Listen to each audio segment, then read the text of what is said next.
हर हर महादेव। भगवान शंकर हम सबका कल्याण करें। आदरणीय बंधु भगिनी एवं मेरे प्रिय दर्शकों, इस चर्चा में मैं आगामी शिवरात्रि को ध्यान में रखकर भगवान शिव के बारे में कुछ विचार व्यक्त करता हूँ। भगवान शिव कौन है? देवाधिदेव, देवों के देव, सर्व प्रमुख, सर्ववंद्य, और उनकी उपासना वैसे तो हरनिश कभी भी आप करें मंगलकारी है, लेकिन विशेष रूप से कुछ पर्व ऐसे हैं जिस पर भगवान शिव की यदि उपासना की जाए तो यह अत्यंत मंगलकारी होता है। ऐसा ही एक महापर्व महाशिवरात्रि का है, जिसके साथ जुड़े हुए अनेकानेक मंगल प्रसंग हैं। उन प्रसंगों की इस समय हम चर्चा अवश्य करें। तो बंधुओं, महाशिवरात्रि जानी जाती है सर्व प्रमुख भगवान शिव के प्राकट्य के लिए। शिव तो अनादि हैं, अनंत हैं, सर्व शिव और शक्ति ये दो रूप है केवल उनके, लेकिन दोनों का मिला जुला सार्थक रूप जो है वह शिवलिंग है। कहते हैं कि एक कथा इस रूप में कि विष्णु और ब्रह्मा में इस बात को लेकर एक चर्चा चल पड़ी कि कौन सर्ववंद्य। इस क्रम में उन दोनों की वार्ता के क्रम में ही एक विशाल शिवलिंग वहां प्रकट होते हैं और वहां से एक दूरस्थ आकाशवाणी होती है कि आप इस लिंग का ओर छोर पता करें। ब्रह्मा पक्षी का रूप लेकर और आकाशीय मार्ग से ऊपर की ओर चल पड़ते हैं। विष्णु वराह रूप लेकर और नीचे पाताल की ओर प्रविष्ट होते हैं। दोनों बहुत प्रयत्न करते हैं, लेकिन उस लिंग का कोई और छोर नहीं, और अंत में हार कर पुनः अपने स्थान पर आते हैं और इसी क्षण वे उस शिवलिंग को प्रणाम करते हैं। भगवान शिव उस शिवलिंग में प्रकट होते हैं। यह इस प्रकार शिव के लिंग के रूप में प्रकट होने की एक पौराणिक घटना है। और वहां ब्रह्मा और विष्णु दोनों उस देवाधिदेव शिव को सर्व पूज्य, सर्ववंद्य, अनादि इस रूप में स्वीकार करते हैं। एक तो शिवलिंग के प्राकट्य का यह दिन महाशिवरात्रि है। दूसरा जो सबसे अधिक लोक जीवन में जानी जाती वह भगवान शंकर और माता पार्वती के शुभ विवाह का प्रसंग। यह विवाह कोई सामान्य नहीं हुआ। इसके पूर्व उनकी पूर्ण प्रणीता सती के वियोग की एक लंबी त्रासदी है। एक अन्य वीडियो में मैं उस कथा को वर्णित किया हूँ जिसमें सती अपना दहन कर लेती हैं और उसके बाद भगवान शिव ध्यानस्थ हो जाते हैं। कैलाश पर्वत पर शिव की वह अखंड समाधि जिसके प्रति कभी कोई भंग करने का साहस किया तो वह मुंह की खाया, कभी कामदेव भी वहां जाकर के उनको लुभाने की चेष्टा करते हैं। तब शिव तीसरा नयन उघारा, चितवत काम भय जरिछारा। जिसने भी शिव की समाधि को तोड़ने का साहस किया उसका सत्यानाश हुआ और इस क्रम में शिव की अखंड समाधि चलती रही। अब उस शिव की समाधि को कौन तोड़े, तो उसके लिए माता सती की ही एक प्रतिरूपा जो हिमाचल पुत्री पार्वती के रूप में, तो पार्वती तय करती हैं कि मैं शिव को अपने अखंड साधना और तपस्या के बल पर यह तैयार करूंगी। और कहाँ कैलाश पर्वत हिमालय के सर्वोच्च उत्तुंग शिखर पर भगवान शिव आंखें बंद कर और अपने नेत्र को बंद करके ध्यानस्थ हैं। और कहाँ सुदूर दक्षिण में कन्याकुमारी समुद्र के एकदम किनारे कन्नीमेरी वहां के भाषा में लोग कहते, ऐसे कन्याकुमारी में माता पार्वती बैठ करके और एक कठिन कठोर साधना अपने शिव अपने एक पाने के लिए करती हैं। दोनों का एक चरम, दोनों ध्यानस्थ हैं, दोनों समाधि में लीन हैं।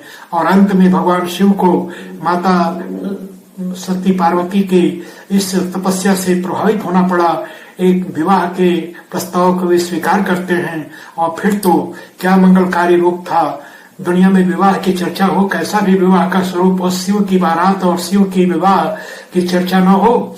शिव का विवाह अपने आप में एक ऐसी मंगलकारी घटना है कि जिसमें भगवान शिव दूल्हे हैं, 33 करोड़ देवता उनके बाराती हैं, भूत प्रेत पिशाच बैताल ये सब पहुंचते हैं। और बारात का कैसा सुंदर रूप है।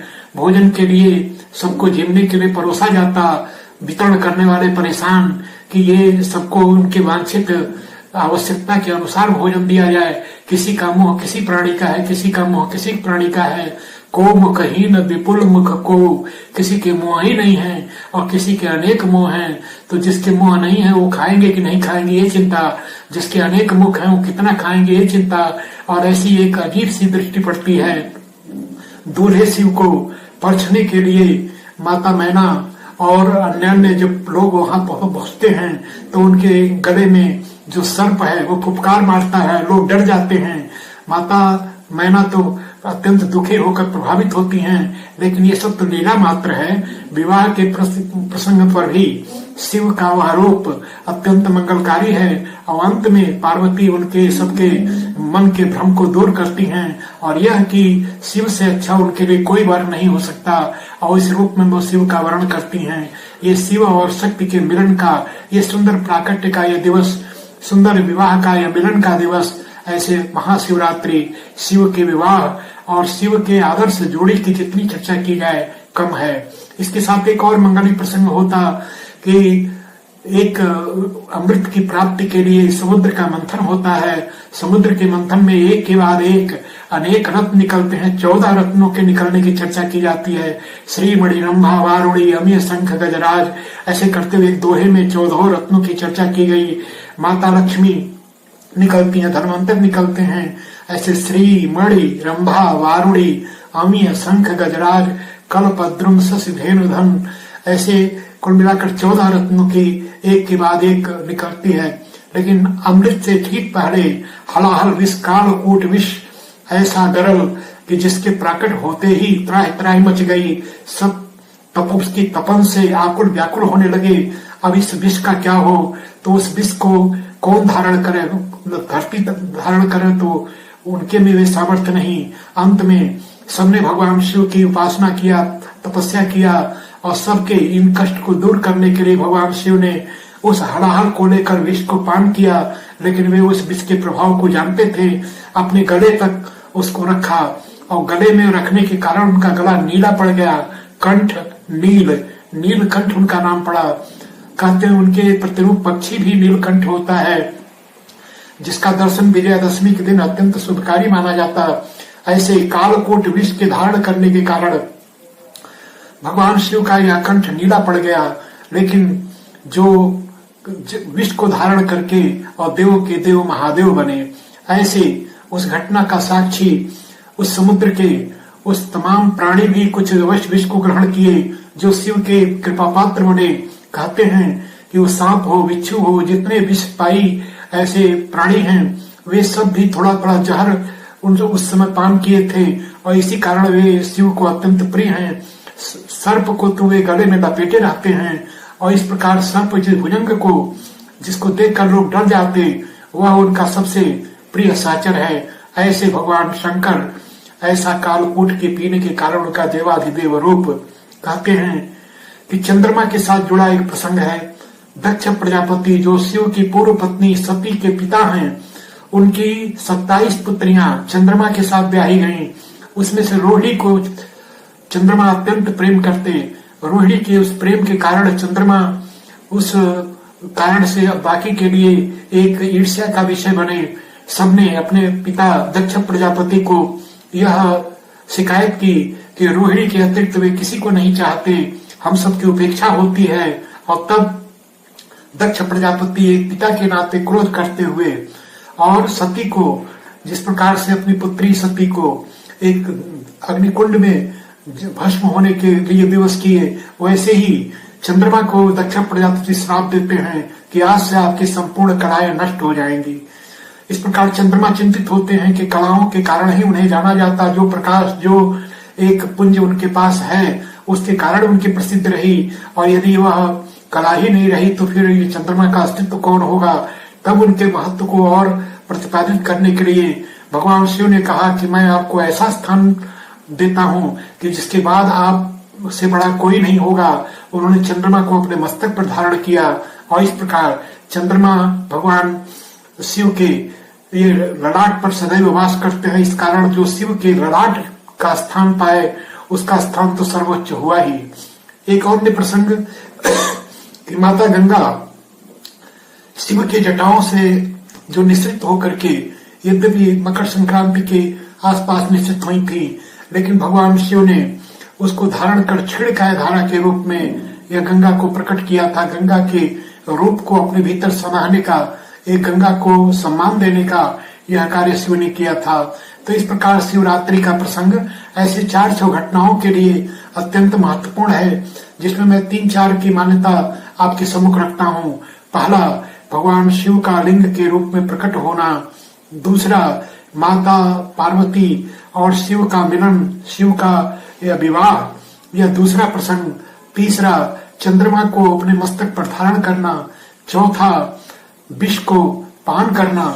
और इस प्रकार अनेक घटनाएं महाशिवरात्रि के साथ जुड़ती हैं। इस मंगलकारी पर्व पर भगवान शिव के प्रिय ऐसे पदार्थों से, जैसे सर्वाधिक प्रिय उनको बिल्वपत्र है, धतूरा है, ऐसे इसके पुष्प हैं, ऐसे उनके प्रिय पदार्थों से भगवान शिव का अभिषेक किया जाता, उन्हें गोदुग्ध से स्नान कराया जाता, अन्य प्रकार से रुद्राभिषेक किया जाता। और इस प्रकार उनके पूजन से भगवान शिव प्रसन्न होते हैं। और शिव प्रसन्न हो तो क्या असंभव है। शिव तो भाग्य के लेख तक को बदलने की क्षमता रखते हैं। बालक मार्कंडे कहाँ अल्प आयु का था, लेकिन जब यमराज उसे लेने आते हैं और वह शिवलिंग से लिपट कर अपने को अलग नहीं करता, तब शिव प्रकट होकर के यमराज को कहते हैं, तो आप यहाँ से तुरंत चले जाएं, जो मेरा भक्त है उसके लिए काल भी कुछ नहीं कर सकता। ऐसे मार्कंडे के साथ भगवान शिव की एक अनन्य कथा जुड़ी हुई है।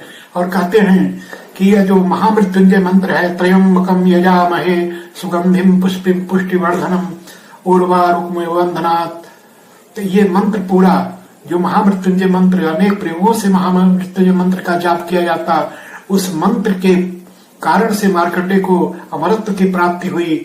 जीवन में अल्प आयु हो, आयु क्षीण हो, तो इस मंत्र के जप से अनेकानेक प्रकार के कष्ट दूर होते हैं। हम सब भी इस शिवरात्रि पर ओम नमः शिवाय या महामृत्युंजय मंत्र की कुछ मालाओं का जप करें। इससे भगवान शिव प्रसन्न होते हैं और भगवान शिव के प्रसन्न होने पर असंभव भी संभव हो जाता है। अल्प शक्ति भाव भंगिमा के बाद आप शिव को प्राप्त कर सकते हैं, शिवत्व को प्राप्त कर सकते हैं। शिवो भूत्वा शिवम यजेत, ऐसे भगवान शिव, माता पार्वती की आराधना के दिन शिवरात्रि का हम सब भी अपने जीवन में महत्व स्वीकारें।